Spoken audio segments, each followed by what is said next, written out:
Graça e paz, meus irmãos. Vamos meditar aqui em Romanos capítulo 2, a partir do versículo 6, quando nós temos as características do julgamento de Deus. Se no capítulo 2, verso 1 ao 5, o Senhor exorta, o Senhor alerta contra os perigos de julgarmos uns aos outros, e o verso 5 nos apresenta o julgamento de Deus, o juízo de Deus. O que nós temos do verso 6 ao 11 é um detalhamento sobre esse julgamento, sobre esse juízo do Senhor, quando os versos eles desenvolvem o final do versículo 5, que fala sobre a revelação do justo juízo de Deus. Quais são as características desse juízo de Deus? Diferente do julgamento do homem, apresentado no verso 1 ao verso 5, quando o homem segue por um caminho ilusório, achando superior uns aos outros, ignorando que muitas vezes ele se envolve com os atos apresentados do capítulo 1, o justo juízo do Senhor, ele olha os homens segundo as suas próprias obras. O verso 6 diz que retribuirá a cada um segundo as suas obras. Sim, o julgamento do Senhor, ele trata os homens conforme as suas próprias obras, conforme tudo aquilo que ele faz diante do Senhor. Alguém pode imaginar que o pacto das obras ele foi encerrado ali no início das Escrituras, quando Deus tratou com Adão e Eva conforme as suas obras, e que depois há um pacto da graça, e aqueles que estão em Cristo Jesus, eles estão debaixo da graça e não mais debaixo das obras. Quem está em Cristo Jesus também vai ser julgado pelas obras, mas as obras de Cristo que estão sobre nós, de modo que o julgamento continua sendo pelas obras. Nós somos salvos pela graça, porque as obras de Cristo, a obra de Cristo foi aplicada à nossa vida e nós estamos debaixo dessa obra que nos cobre de todo o pecado.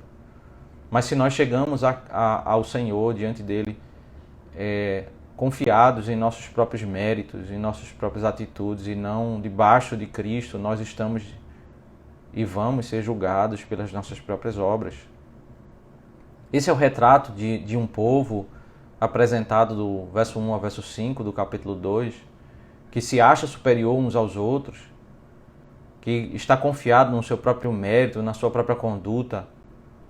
Ele vai ter que se deparar nesse dia do juízo, da revelação de Deus, da sua ira, quando ele vai ter que apresentar suas próprias obras, e aí, se ele não está debaixo do pacto da graça, ele está debaixo do pacto das obras. Ele vai ter que ser aprovado pela sua própria conduta, pelo seu próprio comportamento.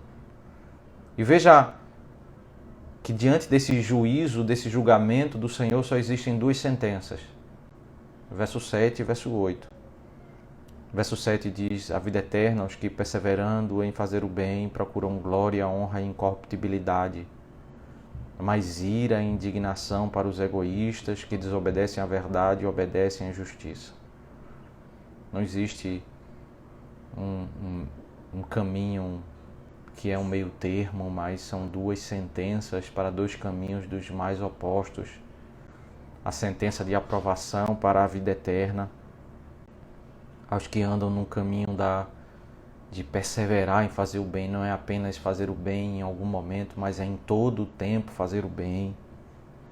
É um caminho de uma pessoa que procura uma vida honrada, uma vida andando totalmente fora de corrupção, incorruptibilidade, uma vida de perfeição. Será esse indivíduo que será aprovado nesse julgamento pelas suas próprias obras. Um indivíduo perfeito, um indivíduo que, à luz desse comportamento do verso 1 ao verso 5, que acha que pode julgar as outras pessoas, que está livre da lista de erros do capítulo 1, que ele é perfeito no seu comportamento, ele vai ser aprovado pelo Senhor, ele vai ter a vida eterna, pelo seu próprio mérito. Mas se ele não se encontra nessa realidade, ele tem um outro cenário, uma outra sentença, a ira, e indignação para os egoístas que desobedecem à verdade e obedecem à justiça. A ira de Deus, que foi descrita no capítulo 1, é derramada para ser vivenciada por toda a eternidade para aqueles que buscam ser aprovados pelas suas próprias obras e não conseguem a perfeição.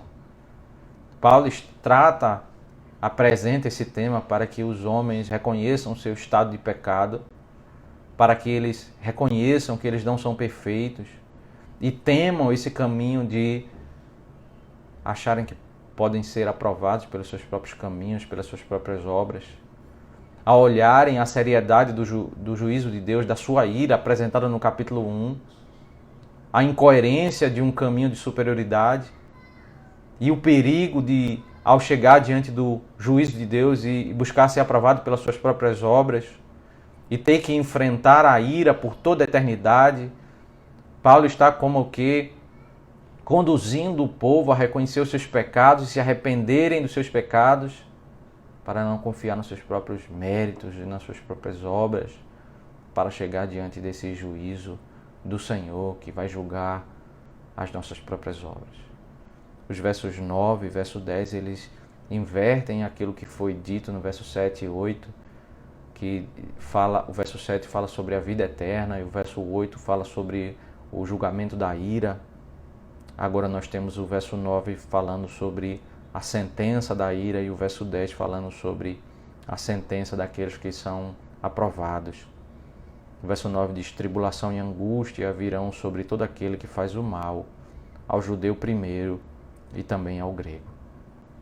Agora, de modo muito explícito, ele vai desenvolvendo esse argumento de que judeus e gentios não terão tratamentos diferentes. A tribulação e angústia, o resultado de essa sentença de passar toda a eternidade longe de Deus, ela virá sobre qualquer pessoa, aquele que foi criado no meio eclesiástico, aquele que viveu no meio dos pagãos. Se o ser humano está confiando nas suas próprias obras, ele tem que ser perfeito diante do Senhor, senão ele vai receber o juízo de condenação. Ele será condenado para viver a angústia por toda a eternidade, se ele não for aprovado, se ele não for perfeito diante desse tribunal. Seja judeu, seja grego, seja gentio, ele vai ser condenado por toda a eternidade se ele não tiver perfeição em seus caminhos. Verso 10, mas haverá glória, honra e paz a todo aquele que pratica o bem, ao judeu primeiro e também ao grego. Se ele é perfeito, seja judeu ou grego, se ele é perfeito diante do justo juiz, se ele viver uma vida perfeita diante do justo juiz, ele vai receber glória, ele vai receber honra, ele vai ser aprovado e pelo seu próprio mérito ele vai conseguir ter a vida eterna. O verso 11 conclui: porque Deus não trata as pessoas com parcialidade. Ele está defendendo esse ponto e é um aspecto que ele vai voltar a isso, ele vai enfatizar isso ao longo de toda a carta, de que os judeus não serão tratados de modo diferente dos gentios. Os gentios devem reconhecer que são pecadores e os judeus devem reconhecer que também são pecadores. Devem reconhecer que diante do tribunal do Senhor eles não terão um tratamento diferenciado. Paulo chama todos os seus leitores, os seus ouvintes, a entenderem a gravidade de chegar diante de Deus confiando nos seus próprios méritos. Pelos méritos, ou é perfeito e tem a vida eterna, ou é imperfeito e tem condenação eterna. Esse ensino tem um propósito muito claro, de que todos nós devemos reconhecer que nós somos pecadores e nós estamos distantes da perfeição do Senhor. Devemos nos colocar diante dele, reconhecendo a nossa fraqueza, reconhecendo a nossa dependência dele, de chegarmos diante desse justo juízo,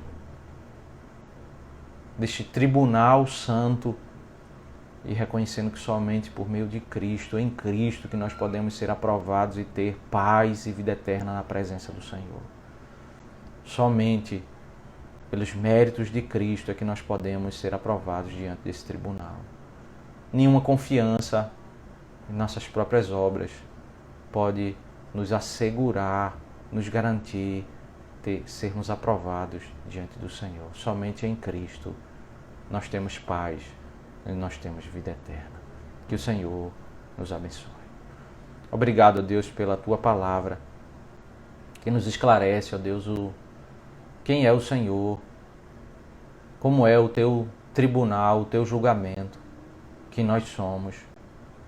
Porque assim, ó Deus, o nosso coração é educado a perceber a Tua bondade, a Tua graça, a Tua misericórdia, a nossa dependência de Ti, Senhor. Nos ajuda, Deus, a não nos esquecermos dessa verdade e como somos dependentes e como nós devemos ser agradecidos por tão grande obra de salvação. Isso nós oramos, em nome de Cristo.